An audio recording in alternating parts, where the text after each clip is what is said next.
Online জুয়াটা বারবার এসেছে। একজন খুব ভালো কথা বলেছেন যে সমাজের 80% থেকে শুরু করে নিম্নবিত্ত সবাই খেলায় অংশীদার হয়ে যাচ্ছে।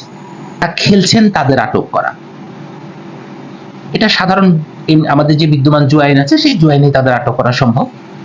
তাদের আটক করা, তাদের শাস্তি দেওয়া, তাদের শাস্তির মাধ্যমে একটা সামাজিক প্রতিবন্ধকতা তৈরি করা, যিনি খেলোয়াড় তিনি যেন আগ্রহী না হয়ে ওঠেন, এই কাজটাও করা হবে। এটা আমি আপনাদের কথা দিতে পারি যে যারা জুয়া খেলছেন তাদের আটক করা হবে। আর যারা খেলাচ্ছেন, মূল বিষয় আছে, যারা খেলাচ্ছেন খেলাটা,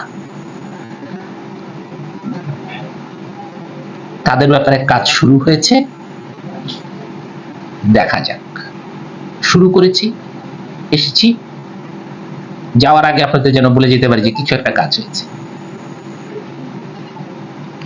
বিস্তারিত আর এখানে না বলে, তা জানেন কিনা আমি জানি না, বিগত এসপি সাহেবের সময় বেশ কিছু যারা এই অনলাইন জুয়ার সাথে জড়িত তাদের 1500-র অধিক, 1700 সিম এগুলো করা হয়েছে, বিটিআরসির মাধ্যমে এগুলো বন্ধ করে দেওয়া হয়েছে।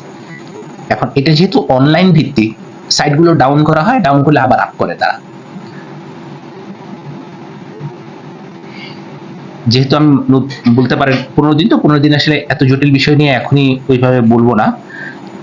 এটা নিয়ে আমি যে বিটিআরসির সাথে কথা বলবো বা যার যার সাথে কথা বলা লাগে তার সাথে কথা বলবো যে সাইটগুলো ডাউন করা যায় কিনা।